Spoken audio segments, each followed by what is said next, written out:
Capítulo 10. Proteja seu tempo a sós com Deus. Primeiro, as primeiras coisas. Buscai, pois, em primeiro lugar o seu reino e a sua justiça, e todas estas coisas vos serão acrescentadas. Mateus 6:33. Uma professora pegou um grande pote de vidro cheio de pedras do tamanho de um punho. Então, ela perguntou à turma se o pote estava cheio. Sim, responderam todos. Então, ela pegou um balde com pedregulhos do tamanho de uma ervilha e os despejou no pote, chacoalhando-os para se encaixarem por entre as pedras maiores. O pote está cheio agora? Perguntou mais uma vez. Provavelmente não, foi a resposta. Então, ela pegou uma vasilha de areia e derramou lá dentro. Ela preencheu todos os buraquinhos entre as pedras grandes e pequenas. E agora? Indagou. Não, responderam com certeza. Ainda não está cheio. Ela sorriu. Vocês estão certos, disse ela enquanto pegava um jarro de água e derramava dentro do pote. A água ensopou a areia e a região em torno das pedras. Ela deu um passo para trás com um sorriso. O que estou tentando ensinar a vocês por meio dessa parábola? Um aluno se prontificou. Você está nos dizendo que não importa o quanto estejamos ocupados, sempre dá para acrescentar algo mais em nossa agenda. Todos riram. Ela meneou a cabeça. Aprendam a colocar primeiro as pedras grandes no pote. Depois, encaixem tudo em volta delas. É preciso estabelecer de maneira consciente quais são suas prioridades de vida. Caso contrário, os detalhes, a areia e os pedregulhos roubarão todo o seu tempo. É assim que acontece em nossa vida. Espiritual, física, financeira e emocionalmente, necessitamos aprender a estabelecer prioridades e colocar primeiro no pote as pedras grandes, as coisas mais importantes em nossa vida, antes que elas sejam deixadas de fora pelos detalhes triviais diários. Todos nós que estamos envolvidos no ministério costumamos nos enganar, achando que servir a Deus é o mesmo que conhecê-lo, mas não é. Deus está nos chamando para estar com Ele e conhecê-lo antes de sair para servi-lo. Marcos 3,14. Não podemos dar aos outros aquilo que não recebemos assentados a seus pés. Nada é tão importante em nossa vida que vale ao risco de perder a própria alma. Ellen White adverte: tenham cuidado em não negligenciar a oração particular e o estudo da palavra de Deus. Estas são suas armas contra aquele que está procurando impedir seu progresso espiritual.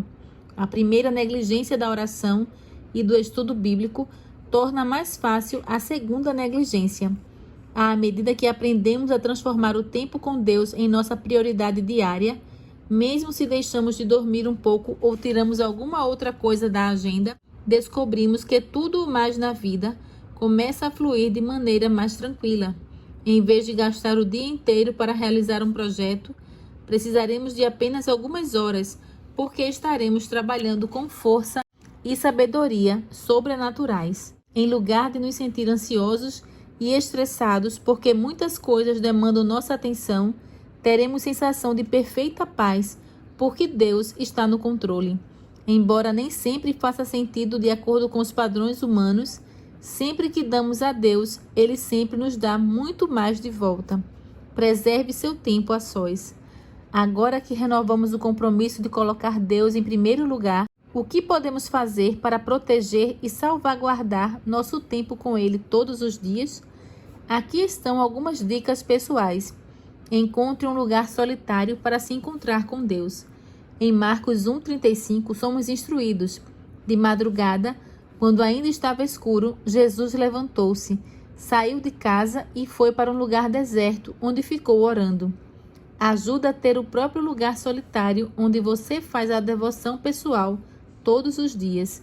Pode ser sua cadeira preferida perto da lareira ou qualquer lugar onde olhos curiosos não o enxergam. Minha família tem amigos muito queridos, a família Champman, que ainda tem 8 filhos morando em casa. Como você deve imaginar, eles se mantêm bem ocupados com os afazeres cotidianos e lecionando para os filhos, que estudam em casa. A fim de proteger seu tempo de devoção diária todos os dias, a família construiu uma pequena cabana em sua propriedade, mais parecida com um pequeno abrigo para ferramentas, especificamente reservada para os pais e os filhos mais velhos se revezarem em seu tempo a sós com Deus, lendo a Bíblia e orando sem distrações. Nunca vi ninguém fazer isso antes. Que exemplo inspirador de prioridade ao separar esse lugar a sós com o Senhor. Se existe vontade de passar tempo a sós com Deus, damos um jeito. É claro que não há nada de mágico em relação ao local. Afinal, Deus não se confina dentro de muros ou de um espaço específico. Ele vai conosco, por meio do Espírito Santo, para qualquer lugar. A ideia é, se você tiver um lugar previamente designado, será mais fácil permanecer sem distrações durante seu período com Deus, do que se não tiver um plano e começar a se movimentar ao acaso em seu lar, no meio da confusão da vida cotidiana. Desenvolva o hábito de dormir cedo. Não vou nem me deter nos benefícios do sono adequado para a saúde, ou no fato de que Ellen White disse certa vez que o sono que fazemos antes da meia-noite é 2 vezes mais benéfico do que o feito após esse horário. No entanto, se não nos planejarmos com antecedência, desde a noite anterior, será muito difícil acordar e passar tempo com Deus na manhã seguinte, simplesmente por estarmos cansados demais pelo fato de termos ficado acordados até tarde. Há motivos legítimos que nos mantêm acordados até tarde, como cuidar de filhos doentes ou cumprir um prazo no ministério, mas isso deve ser exceção, não regra. Quando escolhemos fazer o que queremos para benefício próprio até tarde da noite, já tomamos a decisão de colocar Deus em segundo plano no dia seguinte. Para que nossa vida de oração mude, esse padrão necessita mudar. Precisamos ser intencionais e dizer não para algumas coisas à noite, a fim de que possamos dizer sim para o Senhor pela manhã. Cultive o hábito de acordar cedo. E. M. Bounds escreveu: os homens que mais realizam por Deus neste mundo se encontravam de joelhos cedo. Aquele que desperdiça o início da manhã, sua oportunidade e seu frescor, em sono ou em outros afazeres, em vez de buscar a Deus, fará pouco progresso ao procurá-lo ao longo do restante do dia. Se Deus não for a primeira coisa em nossos pensamentos e esforços pela manhã, ele ficará em último lugar durante o resto do dia. Robert McCheyne, pastor da Escócia no início do século XIX, tinha dificuldade em transformar a oração matinal em hábito, mas sentiu a diferença quando não conseguia separar esse tempo. A maioria de nós, provavelmente, consiga se identificar com os pensamentos dele. Preciso orar antes de encontrar qualquer pessoa. Muitas vezes, quando durmo demais ou tenho reuniões com outros cedo, só começo a oração particular lá pelas 11 ou 12 horas. É um péssimo sistema. Não é bíblico. Cristo se levantava antes de o sol nascer e buscava um lugar solitário. Davi diz: de madrugada te buscarei. De manhã, Senhor, ouves a minha voz. Salmo 5:3. A oração familiar perde muito de seu poder e de sua doçura, e não posso fazer nenhum bem por aqueles que vêm me pedir ajuda. A consciência se sente culpada, a alma fica sem alimento e a lâmpada sem azeite. Quando em oração secreta a alma se sente em desarmonia, percebo que é muito melhor começar com Deus, ver sua face primeiro e colocar minha alma ao lado dele antes de me aproximar de qualquer outro. É claro que alguns que estão lendo este livro podem trabalhar em plantões noturnos ou ter hábitos de sono diferentes. No momento em que seu dia começar, tente transformar em prioridade acordar mais cedo, para ter esse período sagrado sem distrações com Deus antes de começar suas tarefas diárias ou noturnas. E se você acha que não consegue se levantar, bem, apenas peça a Deus que o desperte. Ele o fará se você lhe der permissão. John Bunyan, autor de O Peregrino, afirmou certa vez: aquele que corre de Deus pela manhã dificilmente o encontrará ao longo do restante do dia. Que esse não seja o nosso testemunho. Quando você se levantar, não se distraia. Ellen White aconselha: consagre-se a Deus pela manhã. Faça disso a sua primeira atividade. Ao acordar pela manhã, é absolutamente vital que você evite ligar o rádio, o jornal ou qualquer barulho que o distraia e tire sua atenção de Deus. Além disso, abstenha-se de conferir e-mails, mensagens de texto, perfis de redes sociais ou qualquer outro tipo de comunicação eletrônica. Os celulares, em especial os smartphones, provavelmente sejam as maiores fontes de distração logo que acordamos. Por causa disso, aprendi a usar o modo avião no início da manhã. Não importa o que fizer, procure evitar conversas não emergenciais ao telefone ou responder mensagens de texto até terminar seu tempo sagrado com Deus. Isso pode parecer sem importância, mas descobri que faz uma diferença enorme na qualidade do meu tempo devocional, porque Deus sabe que Ele vem em primeiro lugar e que é a pessoa mais importante da minha vida. Se você perceber que seu devocional é interrompido por pensamentos sobre sua longa lista de afazeres ou de outros pensamentos desconexos, em vez de sentir culpa, apenas reserve um segundo para anotar essas coisas em uma folha separada de papel, a fim de se lembrar delas depois que o devocional terminar. Reconhecidamente, encontrar tempo de qualidade a sós sempre é uma luta para quem tem filhos pequenos. Se você não consegue acordar antes dos seus filhos, ou se não tem a ajuda do cônjuge para conseguir um pouco de tempo sem distrações, apenas faça o melhor que pode com o tempo que você tem. Talvez não seja o ideal, mas lembre-se de que Deus sempre reconhece nossos esforços sinceros. Mesmo se temos apenas alguns minutos aqui e ali, Ele pode multiplicar as bênçãos, assim como multiplicou os pães e peixes. Em contrapartida, se nossa falta de tempo devocional de qualidade acontece por causa de preguiça ou prioridades equivocadas, não devemos esperar que Deus compense a diferença. Ele pede que o coloquemos em primeiro lugar, não só na teoria, mas de maneira literal. Quando começarmos a fazer isso, tudo mais em nosso dia vai se encaixar. Faça um plano e seja consistente. Embora sempre precisemos estar atentos à guia do Espírito Santo, é importante ter um plano diário de como planejamos passar tempo com Deus. Dessa forma, não nos distraímos tentando descobrir o que estudar ou quando acordar. Não existe maneira certa ou errada de fazer a devoção. O importante é fazer. No entanto, é crucial dedicar tempo tanto para estudar a Bíblia quanto para orar. Não podemos negligenciar um em favor do outro. Ambos andam lado a lado. Em geral, começo minha devoção pessoal orando, pois parece natural iniciar o dia falando com Deus. Também desejo receber a bênção do Espírito Santo antes de começar a ler sua palavra. Uma vez que há muitas coisas e pessoas pelas quais oro todos os dias, escrevo meus pedidos de oração rotineiros em fichas, normalmente com um versículo da Bíblia no verso. Então, uno as fichas em um anel de chaveiro para que todas fiquem juntas e eu possa carregá-las para qualquer lugar onde for.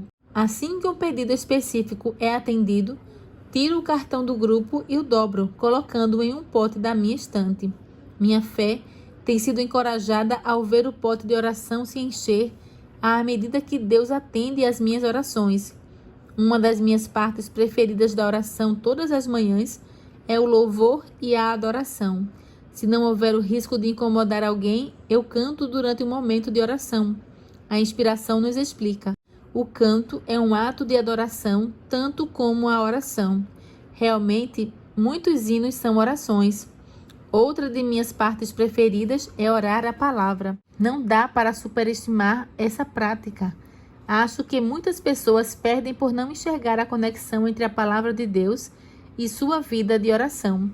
A Bíblia não foi feita apenas para ser lida, mas também para ser orada. As Escrituras contêm milhares de promessas. Quando começamos a nos apropriar das promessas da palavra de Deus, nunca nos faltará assunto para a nossa vida de oração. Após separar tempo para orar, eu me dedico a um estudo mais concentrado da Bíblia. Estudo um tema específico ou uma história das Escrituras. Eu sigo um plano diário de leitura da Bíblia, como, por exemplo, a iniciativa Reavivados por Sua Palavra. Gosto de ler as referências cruzadas, bem como conferir as palavras originais no grego e no hebraico, a fim de obter uma melhor compreensão de determinada passagem bíblica. Isso é poderoso. No entanto, ainda que nos tornemos os melhores teólogos do mundo, se não permitirmos que a Bíblia transforme nosso coração e nossa vida, o que teremos ganhado com isso? Por essa razão, ao ler e estudar a palavra de Deus, eu me pergunto o tempo inteiro: como posso aplicar isso à minha vida hoje? O que Deus está tentando me ensinar por meio desse texto hoje? Como posso me tornar mais semelhante ao Senhor hoje? Também gosto de ler qualquer material sobre o texto encontrado na série Conflito dos Séculos ou em outros recursos do Espírito de Profecia.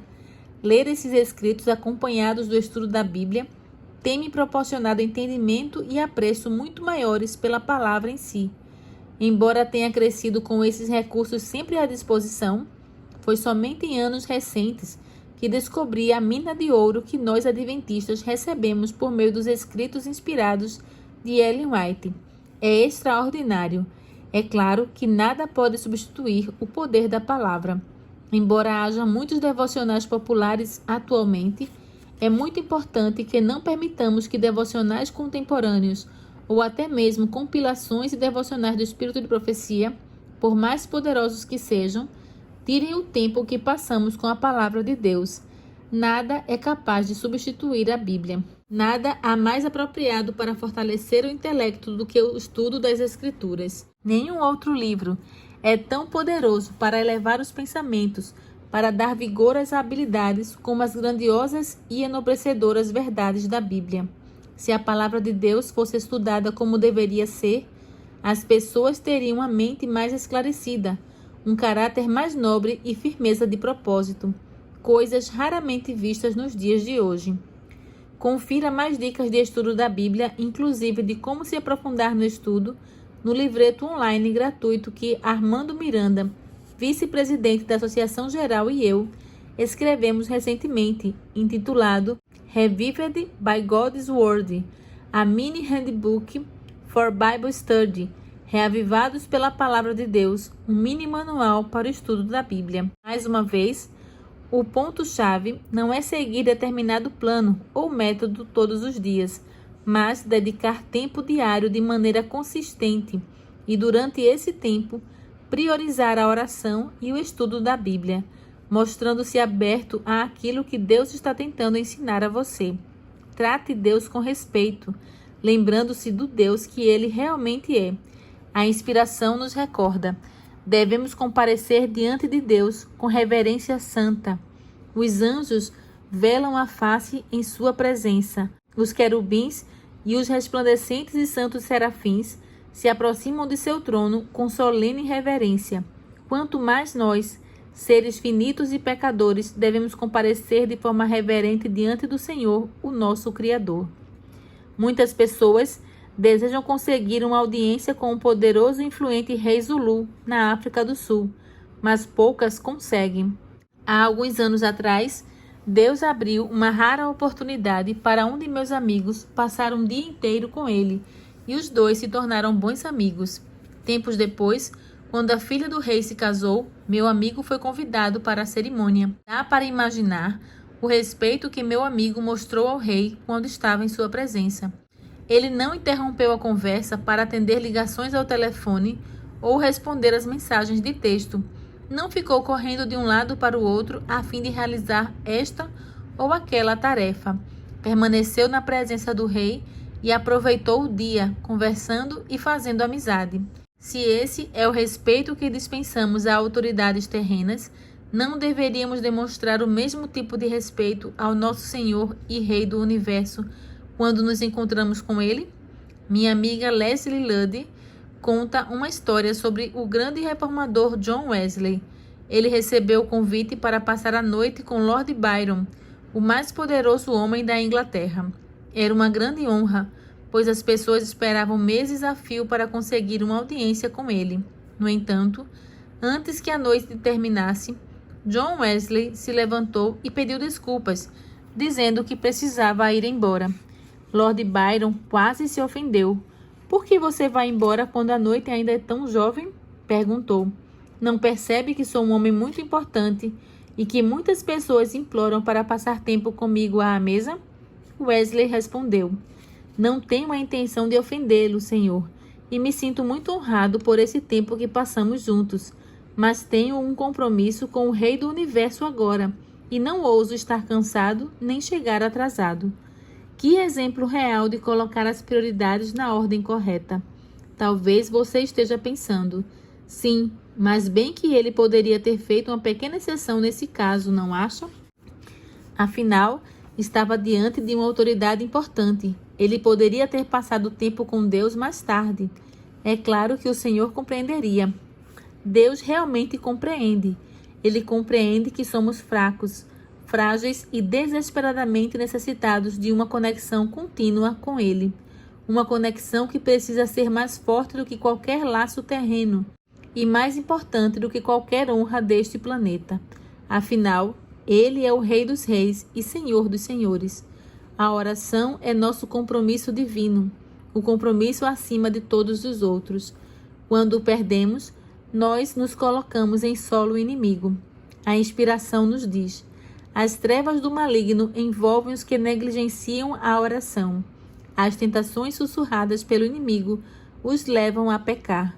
E tudo isso porque não se utilizam dos privilégios que Deus lhes deu, os quais advêm da oração. Mantenha Deus com você ao longo do dia. Mesmo depois de terminar a devoção matinal, Deus deve ir conosco, permanecer conosco e habitar dentro de nós. Assim como Enoque, devemos aprender a andar com o Senhor todos os dias. Quando surgirem problemas e necessitarmos de sabedoria, devemos orar. Aliás, podemos permanecer tão próximos a Deus que em toda provação inesperada, nossos pensamentos se voltarão tão naturalmente para Ele quanto a flor se volta para o sol. Ellen White, dirigindo-se a pastores e líderes da igreja, falou com veemência: ninguém necessita se sentir ocupado demais para orar, cheio demais de compromissos para dedicar 15 minutos ocasionais para buscar o conselho de Deus. Meus irmãos, dependam inteiramente de Deus ao passar pelo dia. Se estão procedendo de outra maneira, é hora de dar um basta. Parem exatamente onde estiverem e mudem a ordem das coisas. Podemos até ter boas intenções, e a maioria de nós tem, mas quando essas boas intenções não levam a um bom discipulado, normalmente isso se deve a uma falta de intencionalidade de nossa parte. Então, aprendamos a ser intencionais. Um relacionamento íntimo e profundo com Deus não se desenvolve por acidente ou por encontros aleatórios com Ele. Devemos dedicar tempo para cultivo intencional desse relacionamento. Devemos proteger nosso tempo a sós com Deus como algo sagrado, pois ele pertence ao Senhor, tanto quanto o dízimo. Lembre-se, Daniel considerava seu momento de culto e adoração tão importante que se mostrou disposto a parar na cova dos leões para não abrir mão da devoção pessoal. Temos o mesmo compromisso hoje? Enquanto seguimos adiante, ousemos colocar Deus em primeiro lugar todos os dias. Afinal, Ele não é qualquer um, é nosso Salvador e Rei.